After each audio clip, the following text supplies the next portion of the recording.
Hello दोस्तों, आज स्वागत है आपका वेक्टर टॉपिक के 5th लेक्चर में। इस लेक्चर में हम पढ़ेंगे अबाउट डेरिवेशन या analysis of vector addition. Analysis पे जाने से पहले हम पहले एक क्वेश्चन सॉल्व करेंगे।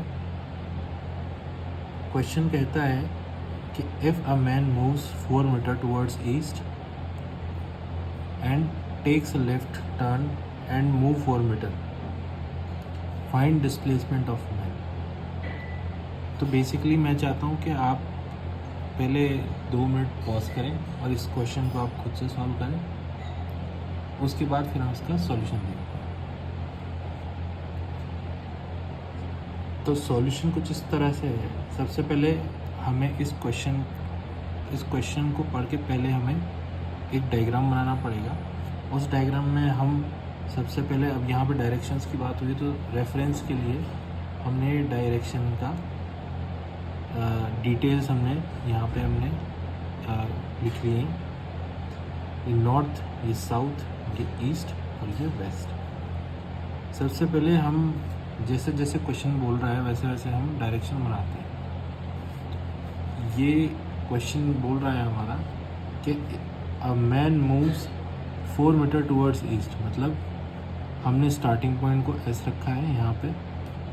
अब ये अगर हम डायरेक्शन देखें तो ईस्ट की तरफ, यानी इस पॉइंट से ईस्ट की तरफ, यानी राइट हैंड साइड की तरफ ये 4 मीटर मूव किया। अब यहाँ पे ये बोल रहा है कि टेक्स अ लेफ़्ट टर्न।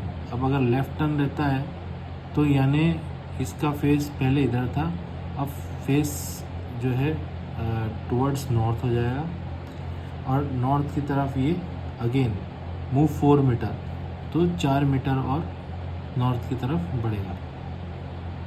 इस पॉइंट को मैं बोलता हूँ एंड पॉइंट। अब इसका जो डिस्प्लेसमेंट है वो हमारा एस से हम अगर ई को ज्वाइन कर देंगे तो ये डिस्प्लेसमेंट होगा। Displacement is nothing but it's a shortest distance between starting point and and point, right. तो बेसिकली इसी डायग्राम को मैंने यहाँ पे किया है। इस जगह हमारा स्टार्टिंग पॉइंट एस है, यहाँ से हमारा 4 मीटर टुवर्ड्स ईस्ट मूव हुआ है। ये हमारा 4 मीटर पे ओ पॉइंट हमने नाम दिया है।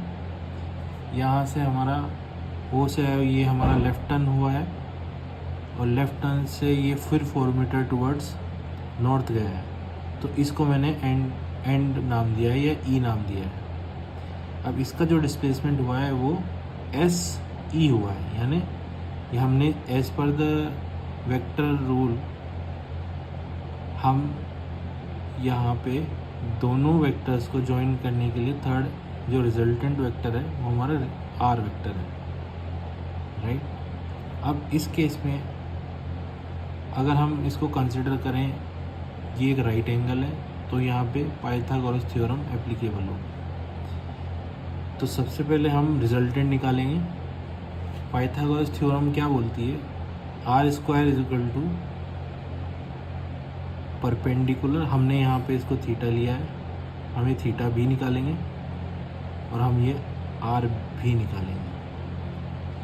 सबसे पहले हम पाइथागोरस थ्योरम लिखते हैं, तो पाइथागोरस थ्योरम लिखता है ये हमारा हाइपोटेन्यूस हो गया, ये हमारा बेस हो गया, ये हमारा परपेंडिकुलर हो गया एज पर दिस थीटा। तो R square is equal to S O square plus E O square. तो ये हमने इक्वेशन लिखी है यहाँ पे। R square is equal to under root of S O square. अब ये जो एस ओ है, S O is nothing but ये मैग्नीट्यूड है हमारे इस एस ओ वेक्टर का मैग्नीट्यूड, तो यहाँ पे इसका स्क्वायर है प्लस ई ओ स्क्वायर, हमारा ई ओ स्क्वायर, राइट। तो इसके मैग्नीट्यूड का स्क्वायर हमने यहाँ पे ऐड किया है और इनका अंडर रूट निकाला। अब ये आगे हम चलेंगे तो 4 और 4 दोनों की वैल्यू है, ई ओ की और एस ओ की, हमने यहाँ पे वैल्यू पुट करके जो हमारा रिजल्टेंट आया वो 4√2 आया, राइट। बट अब हमें अगर हम देखा जाए तो हमें अब थीटा भी पता लगाना होगा, क्योंकि ये तो हमारा मैग्नीट्यूड आ गया इस रिजल्टेंट का। अब इस रिजल्टेंट का अगर मैग्नीट्यूड आया तो इसका जो डिस्प्लेसमेंट हुआ है वो स्टार्टिंग पॉइंट्स या फिर किस डायरेक्शन में डिस्प्लेसमेंट हुआ है, तो उसके लिए हम क्या करेंगे, हम इसमें tan थीटा लगाएंगे। tan थीटा में हमारा परपेंडिकुलर अपॉन बेस, तो tan थीटा की हम इक्वेशन लिखेंगे, यानी tan theta is equal to 4/4 is equal to 1। और हम जानते हैं कि tan थीटा 1 जब होता है जब हमारा एंगल का वैल्यू 45 डिग्री होता है, राइट। तो इस केस में 45 डिग्री हुआ, मतलब ये जो हमारा डायरेक्शन है ये नॉर्थ ईस्ट डायरेक्शन होगा। ये जो डायरेक्शन है हमारा ये नॉर्थ ईस्ट डायरेक्शन होगा। क्यों होगा? क्योंकि नॉर्थ ईस्ट डायरेक्शन हमारा 45 डिग्री के एंगल पे ही रहता है, राइट। तो इस केस में इसने 4√2 मीटर डिस्प्लेसमेंट किया towards north east direction, right.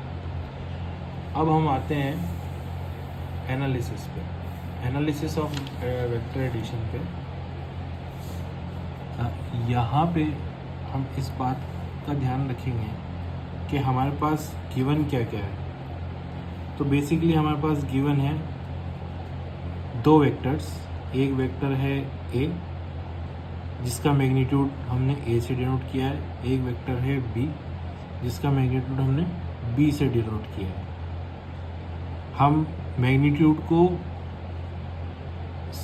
अगर कोई वी वेक्टर है तो उसके मैग्नीट्यूड को हम डायरेक्ट वी भी लिख सकते हैं, और वेक्टर वी बना के 2 इसको एक बार्स के अंदर भी इनक्लोज कर सकते हैं। तो ये भी एक तरह का, ये भी मैग्नीट्यूड ही कहलाएगा। तो यहाँ पे हमारा ए का मैग्नीट्यूड हो गया, यहाँ पे बी का मैग्नीट्यूड हो गया, और इन दोनों के बीच में जो एंगल है वो हमारा है थीटा एंगल। अब as per the addition law, या हम कहें कि एडिशन लॉ क्या कहता है कि 2 सेम डायरेक्शन, सेम सेंस या सेम ऑर्डर में जो 2 वेक्टर है उनका रिजल्टेंट हमारा क्या होगा, उनका रिजल्टेंट हमारा होगा third edge of a triangle but in opposite sense या ऑपोजिट ऑर्डर, राइट। तो वो हमारा रिजल्टेंट होगा। तो इस केस में जो हमारा डायग्राम बनेगा वो हमारा कुछ इस तरह से बनेगा। ये हमारा वेक्टर ए है, ये वेक्टर हमारा बी है, और इन दोनों का जो रिजल्टेंट होगा as per the triangular rule वो हमारा P2x होगा, और डायरेक्शन इसका ऑपोजिट ऑर्डर में होगा। अब हमें इस ए और बी की और थीटा हमें गिवन है, तो इनके बेसिस पे हमें आर को डिराइव करना है या आर की वैल्यू फाइंड करनी है, राइट। तो इस केस में सबसे पहले हम मार्किंग कर देंगे, पी और सी हमारा ए वेक्टर है, या फिर आप कहें कि पी और जी हमारी ए वेक्टर का मैग्नीट्यूड या लेंथ है। वैसे ही z और x हमारा बी वेक्टर का मैग्नीट्यूड या लेंथ है, और इनके बीच में हमारा थीटा है, राइट। हमने r वेक्टर का मैग्नीट्यूड हम निकालेंगे, तो सिंपल हम r को ऐसे भी डिनोट कर सकते हैं, बार के अंदर इनक्लोज भी कर सकते हैं, और हम सिंपल r भी लिख सकते हैं। तो सबसे पहले हम क्या करेंगे, हमारा p और z का जो मैग्नीट्यूड है वो है हमारा a,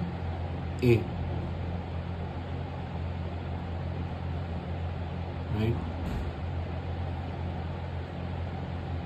और b का जो मैग्नीट्यूड है b वेक्टर का वो है सिंपल b। यहाँ से यहाँ तक। अब हम सबसे पहले ये हमने एक इमेजिनरी लाइन खींची है ताकि हम इस पे पाइथागोरस थ्योरम लगा सकें, राइट। तो सबसे पहले हम इस लाइन को एक्सटेंड करेंगे, और एक हमने मार्किंग कर दी x और z की, और एक यहाँ पे जहाँ पे ये 90 डिग्री का एंगल हमने इमेजिनरी लाइन पे बनाया, उसको हमने मार्क किया है वाई। सबसे पहले हमें जेड वाई का पता लगाना है और एक्स वाई का पता लगाना है कि इनकी वैल्यू क्या होगी, राइट। तो आप देख रहे हैं कि हमारा एक्स वाई जी एक तरह का राइट एंगल ट्राइंगल है, राइट। तो इसमें हमारी पाइथागोरस थ्योरम एप्लीकेबल होगी। तो सबसे पहले हम क्या करते हैं, सबसे पहले हमारे पास हाइपोटेन्यूस की लेंथ बी है, राइट। तो सबसे पहले हम लिखते हैं sine theta for this triangle X Y Z. Sine theta क्या होगा हमारा, साइन थीटा होगा हमारा परपेंडिकुलर अपॉन हाइपोटेन्यूस, मतलब एक्स वाई अपॉन हाइपोटेन्यूस मतलब एक्स जेड। एक्स जेड क्या हुआ हमारा, राइट। इसका मतलब ये हुआ कि एक्स जेड हमारा हुआ बी, सिंपल, क्योंकि ये मैग्नीट्यूड है हमारा वेक्टर का। उसके बाद एक्स वाई हमारा हुआ सिंपल एक्स वाई। तो इससे हम पता लगा सकते हैं कि भाई हमारा जो एक्स वाई है वो हुआ हमारा B sine theta, right. Similarly हम ये हमारा जो एक्स वाई हो गया, ये हो गया हमारा बी साइन थीटा। अब हमें लेंथ निकालनी है जेड और वाई की। तो जेड और वाई की लेंथ क्या होगी हमारी, इसके लिए हम कॉस थीटा लिखेंगे। Cos theta is equal to base upon hypotenuse. Base हो गया हमारा जेड वाई और हाइपोटेन्यूस अगेन हमारा हो गया X Z, Z Y upon B. तो इसका मतलब ये हो गया कि हमारा जो जेड वाई है वो आया है बी कॉस थीटा। तो ये हमारा जो डिस्टेंस आया है वो बी कॉस थीटा है, राइट। और ये जो हमारा आया है डिस्टेंस वो आया हमारा B sine theta X Y. अब हम देखेंगे कि आर एक्स यानी पी एक्स और वाई ये भी एक तरह का हमारा राइट एंगल ट्राइंगल है, राइट। तो इसकी हम इक्वेशन लिखते हैं सबसे पहले। तो वो कैसे लिखेंगे, आर स्क्वायर, अभी मैं magnitude R square is equal to हमारा P Y square plus X Y square, right. ये हमारा ये हमारा पाइथागोरस थ्योरम के अकॉर्डिंग हमारा ये इक्वेशन बनता है इन ट्राइंगल पी एक्स और वाई में, राइट। अब हम आर की वैल्यू, हमारा टारगेट ये है कि हमें आर की वैल्यू डराइव करनी है। आर की वैल्यू हम यहाँ पे जो वैल्यू पी वाई की है वो पुट कर देंगे। पी वाई की वैल्यू होगी हमारा P Z plus Z Y का स्क्वायर प्लस एक्स वाई का जो वैल्यू है वो हमारा as it is X Y का वैल्यू रहेगा, राइट, एक्स वाई स्क्वायर। अब हम चूँकि हमारे पास पी जेड हो गया हमारा ए प्लस जेड वाई हो गया हमारा बी कॉस थीटा, जो हमने इसके पहले डेराइव किया था, इसका whole square plus X Y का स्क्वायर, राइट। अब हम इसको एक्सपेंड करेंगे। एक्सपेंड करने के लिए हमारा जो आर स्क्वायर है वो आता है A square plus B square cos square theta plus 2 B cos theta plus हमारा एक्स वाई का वैल्यू हमारा हो जाएगा बी साइन थीटा। तो B square sine square theta. तो ये हमारा इक्वेशन है। अब आप देखें कि B square theta cos square theta, B square sine square theta, इनमें से कॉमन हम बी को लेंगे तो इक्वेशन हमारी क्या बनेगी, R square is equal to A square plus B square sine square theta plus cos square theta, right, plus 2ab cos theta, right. अब हम जानते हैं कि sine square theta plus cos square theta जो है वो इज इक्वल टू 1 होता है। तो इस केस में हम वैल्यू पुट कर देंगे, A square plus B square 1 plus 2ab cos theta. इसका मतलब क्या हुआ कि हमारा जो आर का जो वैल्यू है वो आया हमारा A square plus B square plus 2ab cos theta का अंडर रूट। ये वाली जो इक्वेशन है वो इक्वेशन हमारी इम्पोर्टेंट इक्वेशन है। जब भी आपको दो वेक्टर मिलेंगे एट थीटा एंगल, तो उनका जो रिजल्टेंट होगा हम इस तरह से निकाल सकते हैं। अब हम बात करते हैं कि हमने आर का वैल्यू तो निकाल लिया, राइट, मगर जो इस रिजल्टेंट का जो एंगल है with respect to A vector, उसको लेट्स से हम बोलते हैं अल्फ़ा, और जो इस वेक्टर का एंगल है with respect to B vector, उसको हम बोलते हैं बीटा। हम ये वैल्यू भी निकालना चाहेंगे, तो वो कैसे निकलेगी उसके लिए हम देखते हैं। यहाँ पे आप देखिए कि हमारा सेम डायग्राम है, बस हमें मार्किंग करनी है। यहाँ पे हम बोल देते हैं कि ये P है,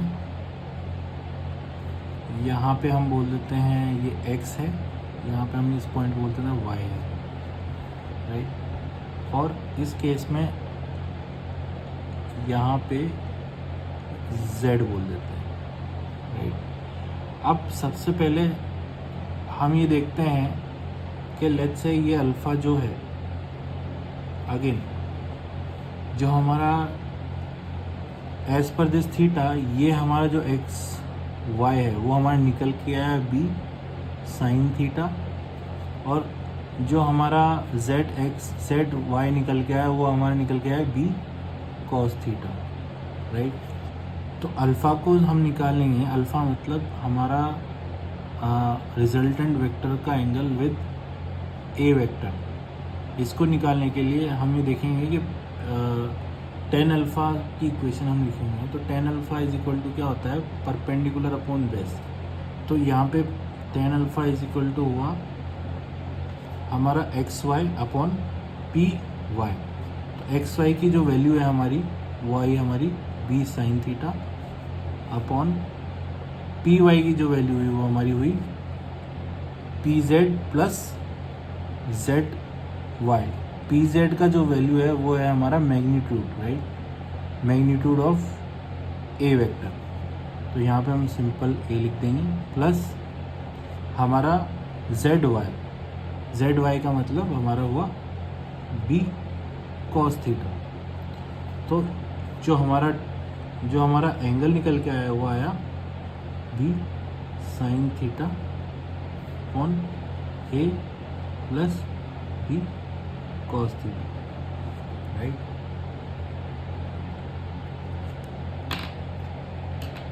ten alpha equal to, so ये हमारी एक और इम्पोर्टेंट इक्वेशन है।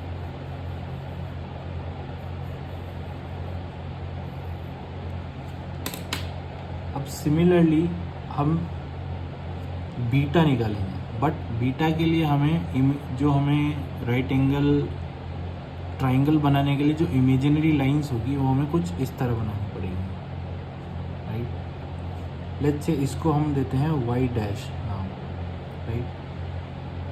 सिमिलरली अगर हम देखें तो टेन बीटा को हम कैसे लिख सकते हैं, टेन बीटा को अगेन हम लिख सकते हैं परपेंडिकुलर अपॉन बेस। तो बीटा के सामने जो रहेगा वो परपेंडिकुलर रहेगा, राइट। तो ये जो परपेंडिकुलर रहेगा वो रहेगा पी वाई डैश अपॉन जो हमारा बेस हमारा रहेगा इसमें वाई डैश और एक्स, ये वाला वाई डैश और एक्स। ये वाई डैश और एक्स मतलब Y dash Z plus Z X. तो हमें पी वाई डैश निकालना होगा। पी वाई डैश क्या होगा, सिमिलरली क्योंकि थीटा ये है तो थीटा ये होगा। इस केस में हमारा जो पी वाई डैश का जो वैल्यू रहेगा वो हमारा सिंपली ए साइन थीटा रहेगा, राइट। और जो हमारा वाई डैश और जेड का जो वैल्यू रहेगा एज पर थीटा वो हमारा रहेगा ए कॉस थीटा, राइट। अब हम वैल्यू पुट कर देंगे। पी वाई डैश का मतलब A sine theta upon X dash Y dash X, right. Y dash X का मतलब Y dash Z plus Z X, जो कि हुआ हमारा A sine theta upon Y dash Z. Y dash Z मतलब A cos theta plus Z X, यानी Z X हो गया हमारा वेक्टर बी का मैग्नीट्यूड यानी बी। तो हमारे जो टेन बीटा का जो वैल्यू आया वो ये निकल के आया। ये भी एक इम्पोर्टेंट इक्वेशन।